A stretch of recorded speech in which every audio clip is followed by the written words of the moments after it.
I'm Brenda Chen. I'm an immersive media director and XR artist. I love working at the intersection of art, music, tech, and gaming. A lot of my work focuses on virtual concerts, designing immersive installations that bridge the physical and virtual worlds, as well as creating games in platforms like Fortnite and Roblox. I've always loved virtual avatars. They've played a huge role in my personal and professional work. Let's get started. So, Okay. yes. Hi, Brenda. Hi. Thank you so much for attending our podcast today. Well, thank you for having me. Yes. So, thanks to our common friend Tim. Thanks, Tim. Yeah, thanks, Tim. So we met maybe on Saturday, right? Saturday I think or so. Sunday? Yeah. Yeah, it was Saturday. Yeah. And then, so please imagine there are many our audience to looking forward to hear your amazing story. Well, thanks. So could you please introduce yourself? Yeah. Hi, my name is Brenda Chen. I'm an immersive media director and XR artist living in LA. A lot of my work kind of spans, art, music, tech, and gaming. Most of my professional work is in virtual concerts, building immersive installations that bridge the physical and virtual worlds, and then also designing and building gaming experiences and platforms like Roblox and Fortnite. But yeah, it's a little bit about me. I do a little bit of everything. Oh, I make concert visuals too for fun. You did VJ, right? Recently. I think there is a Shrek, like a sunglass. Oh yeah, Tim. Yeah. Sunglasses. So he bought from at the event, or he brought from Amazon. I think he got from Amazon. I see. Yeah. I see. Yeah. So very interesting. You have many hats, and then so currently, you are like a freelance, or you are working at some company? Oh, I'm freelance now. Yeah, I enjoy working for myself. Really? Yeah. Interesting. So, what kind of project do you do recently? Recently my freelance work has been more concert visuals. I work a lot for Shrek Rave, which is a Shrek themed rave. So I do Shrek Rave. yeah, I do visuals for them. Anywhere from, I made them a hologram once of Shrek for our live show. I do normal kind of just VJ content, just normal animated loops of Shrek. And then for our most recent show, we did 3D visuals, visuals that look like they pop out of the screen. That was really cool. So yeah, any of their visual technology needs, I help out with. Yeah, so they're one of my clients, and then I work with just other artists and brands who also need concert visuals. And then, I kind of do a little bit of everything. I also creative direct and freelance doing that. So I've done virtual avatar projects. I've done VR, AR games, projection mapping stuff. So anything that involves kind of art, technology. Yeah. You can do both. Yeah. Amazing. In general, maybe only one way. I can do technology side, but cannot do art side. It's maybe many people they do, but you can do both. It's your strength. Thanks. Yeah. It was weird because I grew up as a kid that loved drawing, so I did a lot of art. When you were little? Yeah, when I was little, I was drawing all the time, but I also really loved math. Mathematics. Yeah. Makes sense. Yeah. Okay. So I was always in AP calculus and all of that stuff, and I just because most times artists don't like math or mathematicians don't like art, so I always felt conflicted. And so I ended up studying art in college. I studied animation, but then I started building VR games, and I was well, I'm kind of holding myself back because I don't know how to code. I only know how to do the art stuff. So then I ended up learning how to code, and then it kind of just came naturally to me because I really enjoy math. And then combining art and math and all that stuff, you know about shaders, making shaders. You're using math to make really cool visuals, and then that kind of clicked in my brain, and I really enjoyed it. And so that's how I kind of ended up doing Amazing. what I do. Brenda, where is your hometown? I'm LA, I grew up here. Okay, you are super LA girl. Yeah, I've been here my whole life. I see. And then you were like a super drawing artistic girl, but you love also mathematics. And then you went to art college. Did you go to? No, I didn't go to art college. I went to USC, like University of Southern California. So they have like every major. I was in their cinema school doing animation. Really? Yeah, but you can take classes throughout like the whole school for whatever you want. So I ended up I did like a minor in the engineering school for video game programming. And so that's how I did all the coding stuff. But you can take anything. Like I took an archaeology class. There's like a forensic science class. There's dance classes. I didn't take those though. I'm really bad at dancing, but yeah. I see. Okay, so after graduate your college, what kind of company did you work at?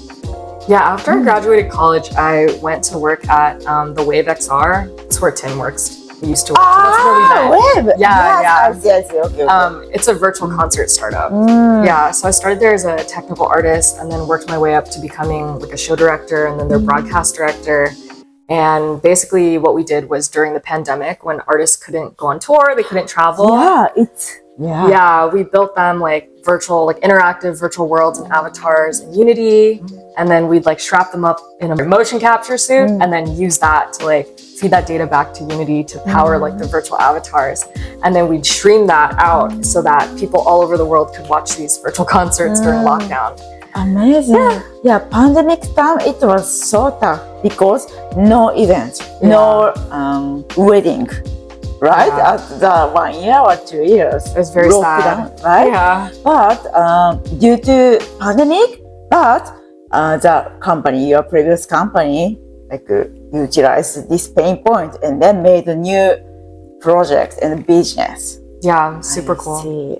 Amazing. Okay, from your first company, you already involved like music entertainment industry. Yeah. Well, I mean, that was my first job outside of college, but I kind of started working super early on, like during college. Yeah. So my first big internship was actually making concert visuals, and that's kind of how I got into it. Already? Yeah, I interned at a place called VT Pro Design, and they do a lot of concert visuals. So that's where I did my first visuals. I think Dylan Francis was like the first artist I got to work with, which was really cool. And I didn't know that whole world existed. Like, had no idea. But I got really lucky that I met a professor at USC named Mike Patterson, and his son does like a lot of really cool music, like visuals and stuff, and then him and his wife also do music visuals, and he was my favorite professor, and I learned about this whole music world through him because I didn't even know this was a job that you could do that. I just studied animation because I thought I was going to make short films, but yeah, and then when I discovered music and animating to music, I was like, this is so cool, like I don't want to do anything else, like this is it, you know? Yeah, I see. Kind of just opened my eyes to this whole world, and then I accidentally wandered into a VR laboratory like freshman year in college, and then tried VR for the first time, and it like blew my mind. I was like, this is the coolest thing ever. And so from there I started just like building VR games for like the next few years, building installations. By yourself? No, I mean like not by myself. It's but like with friends. So in the VR lab I met like a bunch of really cool people who were like engineers, architects, and then I was an artist, and then we all kind of came together and like put our skills together to build VR games. And then eventually we all learned each other's skills. This is the best. Yeah. I see. Okay, so I was asked many creators who want to improve. Actually, I also want to improve always. So if we want to get kind of dream job, or if we want to make our startup, first of all, we could build own project. And also we could find like a different skill set people, but who has similar passion, and then work together. This is what you did. Yeah, I mean, because you can build something alone, but I think you can build something even better together, right? I mean, now I can build my own VR game by myself, but that's because I learned all these skills from my friends, right? But when I first started, I didn't know how to do anything. I like had to go on YouTube, like how to 3D model, how to do whatever. And then my friends who were there, I mean, we were all really young, we were freshmen. And so even my friend who was an engineer was still learning to code. And so while he was learning to code, he was teaching me how to code. And then we all just kind of got smart together by building things. We built a lot of stupid things that didn't work, and then eventually, with all the skills that you learn, you build some really cool projects. And so, yeah, we used to build all these games, and we'd like travel, go to conventions, like show them off. I got like a really cool opportunity sophomore year to actually travel to Japan. Tell us about the story. Yeah, so my friends and I built this like VR experience. It wasn't just a VR experience actually. It was like a tactile VR experience where we built this like 13-dyed fish god sculpture. And then we like, this is before hand tracking was like native, but we would take a leap motion and we like stuck it onto like a HTC Vive and we hacked it so that you would have hand tracking, and when you reach out to touch this fish, you would see it in VR and be able to interact with it. And it was just like this weird psychedelic music experience where you like tap the eyeballs of the fish to like play music. And it was called Santiago. So Santiago. yeah, it was really stupid, but it was really fun. And it was like the first big like VR experience we had built together. But yeah, we just like showed it off at different conventions and like just different places. And then eventually we met someone from Tokyo Gaidai, like through USC, and he was like, oh my god, this is really cool, you should come to Japan and exhibit it. So I see. yeah, we got to go exhibit. Okay. It's really cool. So to kind of a marketing, so you guys, first you guys made a product and then attended some exhibition. I see. In California? Yeah, we exhibit at like VRLA, like I don't know if that's still a thing, but like Indiecade, like just all of these like local kind of conventions. Yeah, you just like meet people through there, you like network, and then you're like, this is cool, you should show this somewhere else. And then you're just like, okay, and then you go. Yeah. I see. And then why did you decide to become a freelance, Brenda? So I was working at Wave for 3 years and it was really fun. It was like probably my favorite job I ever worked, but eventually I was like, I kind of want to branch out, do my own thing. And then also I didn't want to just do one thing because I love the virtual world. I love building virtual concerts and stuff, but I also have like a fine arts background. Like I like doing projection mapping. I like doing different types of media. And I felt like being tied to a company, I wasn't able to explore these other avenues because I'm always working and doing one thing. So then I made the tough decision to go freelance, and I like it more just because I like having freedom over my own time and the flexibility to work whatever hours I want to work. Yeah. But yeah, I've worked other full-time jobs too, but I always come back to freelance because I like my freedom. I see. Beautiful. Yeah. Okay, next question. Tell us about your passion, like a hobby or whatever, besides your work. Outside of work, I really love doing pottery. Really? When did Yeah. you start pottery? I started like officially in 2021. I've always just loved sculpting, but I started taking pottery classes in 2021, and then now I don't take classes anymore. I just do like a membership, and so I go all the time and I throw like I make like pots, but I have like animal faces on them. Yeah.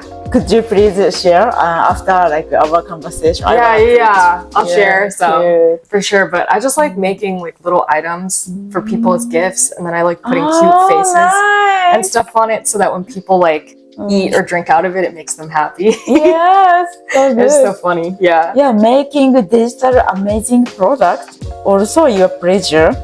Besides, you love to make like actual product by pottery, and then you love to make people happier. Yeah, I mean, that's the same thing with like all the virtual concerts and like just experiences I build for my work. It's like, I think I just find a lot of joy making experiences that like bring people joy and bring them together, right? Like, I mean, I love doing concert visuals because I love going to concerts, and there's just magic when you're like in the crowd. It's electrifying. Everyone's like, oh my God, that's the most insane thing I've ever seen. It's like creating magic for people. And I think that's really exciting for me at least. And then, yeah, for the pottery, like, I don't know, I do a lot of things that I just think like are funny to myself. Like, so when I make like a pot and it's like a penguin, and it has a stupid looking face, like it just cracks me up and it makes me happy to laugh. So then I like give it to other people, you know, and they think it's funny too. So yeah, so I do that. I love that.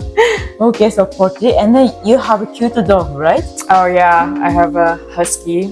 I like rescuing dogs for fun. How did you meet your puppy? I actually found him on Instagram. I follow I follow a lot of dog rescues. So I always wanted a husky, and I follow this rescue called Hollywood Huskies. Hollywood Husky. Yeah, and then I saw my dog, and it was like urgent foster needed. And I was like, oh, he's so cute. And also, like, I wanted a dog and I wanted a foster. And so, yeah, it just worked out. I called them and he was available. And then they gave him to me. Yeah, and I have a dog now. I see. How old he is? We don't know, but we think he's probably like 4 or 5. Still young. Yeah. I see. Yeah. Pottery and your puppy. I see. Okay, so next question. So tell us about your dream, like a career or private, whatever, in maybe 5 years and 10 years. Yeah. I don't know, I have a few dreams.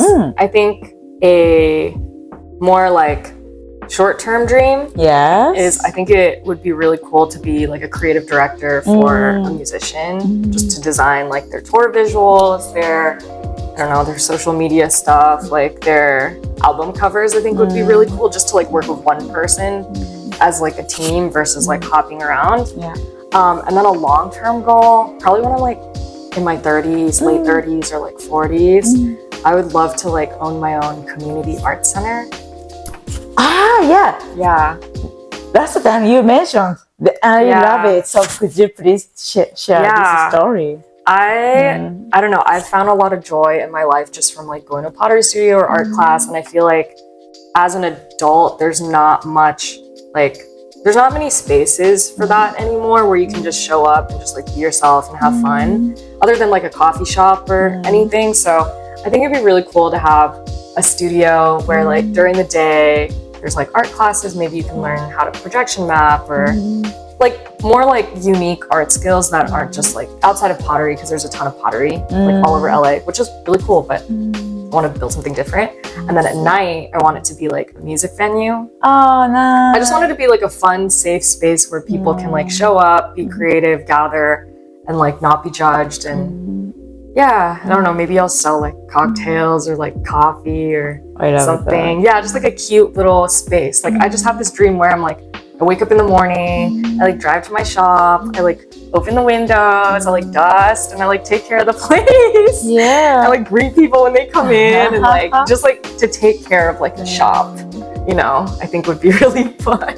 When did you come up with this cute dream, Brenda?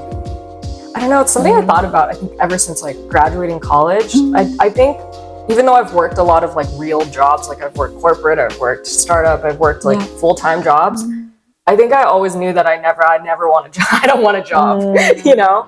I always like wanted a different lifestyle. I don't want to work 9 to 5. Like I want to control my own hours and my own life. And I don't know, like I think I always wanted to create a safe space for people, but at the same time, I don't know if it's like from watching movies or TV shows, but it just was really fun to like run a shop, you know? So I have like 2 questions. Yeah. So there are many like online courses to learn like UX design or project manager, or I don't know, pottery is maybe in person. Yeah, you got to do that in person. Right? Yeah. So of course, due to pandemic, we are already accept online course culture, learning online, and then maybe we can get certificate. Yeah. It's general and very quick and then cheaper than previous. But no more pandemic recently, right? So I really believe like in-person's superpower.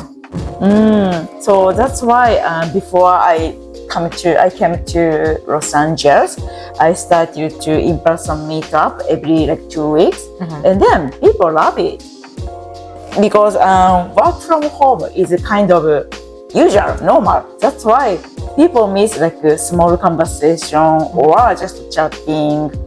And then thanks to in-person conversation, we can kind of chemistry come up with new idea, right?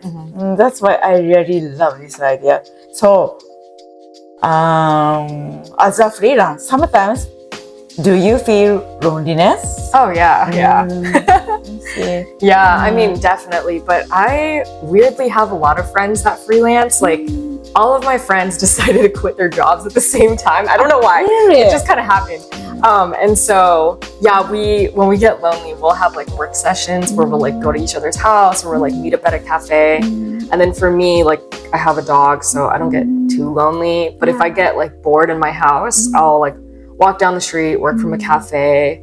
But I mean, there's like pros and cons to every job, right? Like, if you work at a company, yeah, you have coworkers. And sometimes like when I worked at Wave, like that was really fun because I was like best friends with like all my coworkers. Really? And I'm still in touch with them. Like I'm literally at Tim's house right now. But I mean, the trade-off is like, you don't get to control your hours. Like I have to show up to work between these hours, right? Freelance is a little more lonely, but I think it's not that bad because you can mitigate it. Like I just make sure I make dinner plans with my friends, or I like schedule in time so that I don't get too isolated. Yeah. Yeah. Yeah, so I was not freelance, but I work as a startup. But it's allows us like remote work so that no office. So that sometimes like convenient work from home, but I always felt the loneliness. Yeah. And then thanks to Google Tokyo office, they have a free co-working space. Oh, nice. And then I joined this group, and then almost every day I gonna go to Google, and then like a small space, but they have free coffee, Oh, nice. free Wi-Fi, free AC. It's amazing. That's why every day there, and then not the colleague, but kind of similar type of people are working at the same place every day.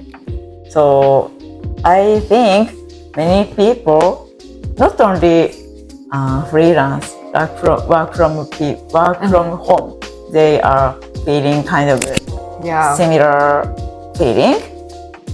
Convenient work from home, but miss conversation in person. And also, if possible, we want to learn from others. Yeah. And then if possible, we want to get inspiration and then improve so that your idea is amazing. Please do it. One day, I need money, but we'll see. Yeah. Someone wants to sponsor this idea. I think someone listening to our conversation, they are maybe investors, right? That'd be great. Yes. Yeah. And okay. Do you continue to live in Los Angeles, or do you want to like move to other city? What do you think in this future? When I was younger, I wanted to live in New York just because I was like, oh, that's what artists do. But honestly, as I've gotten older, I really like LA. I think I just wanted to run away from home when I was younger. But now that I've like lived here for a long time, like I can't think of anywhere else in the world where you have the beach and the forest and the city, and like I just feel like LA has a little bit of everything. So I think I will end up living here forever. But I want to travel a lot. I think it would be cool to travel, but I don't think I would want to move. And all my friends and family are here. So I see, amazing. And then, why do you have super strong passion for music industry? Are you a musician too? no. I played piano growing up, but it's only because my parents forced me to. But I just love music. Like I love just like how it builds community. I love live shows, just feeling the energy of the lights and the crowd and everything. And I just grew up listening to a lot of music. I see. So it just, I'm like a big fan of it. And that's why I think I'm passionate about it. Yeah. I see. It's good because Los Angeles, there are many musicians, and you guys can collaborate, and then you can help them. Yeah. I mean, I have a lot of friends who are musicians, and I like, really? yeah, and I like do visuals for them. And if they're my friend, I give them a discount. So, or like if you're an up and coming musician, like I'm not going to charge you an arm and a leg, you know, because I just really like music. I just want them to have cool visuals, and obviously I need to eat too, but like if I can help people, I try to help. Yes, of course. Yeah. So lastly, if many people they really want to reach out to. So, which medium should we share? Like email or Instagram or LinkedIn? I'm pretty bad at checking LinkedIn. I see. Not but I have Instagram. It's at Elevated Trash. And then I can give you my email too. Yeah. It's opaltats@gmail.com. Okay. But I prefer Instagram. Instagram. Yeah, because you can see like all my work and stuff. And Yeah. I have a website too. It's just brendachenart.com. Wait, is that? Yeah, I think that's, brendachenart.com. Okay, website, Instagram, and Gmail, email. Yeah. I see. Don't hit me up on LinkedIn. I won't respond. I see. Okay, Brenda, thank you so much for your amazing journey. Oh, thank you. Thank you for having me. This is really fun. Yes, and then today you are attending an event, right? Yeah, I'm moderating a panel Thank you. on virtual avatars for Artists in the Machine. Okay, thank you. Thank you. Bye-bye. Bye.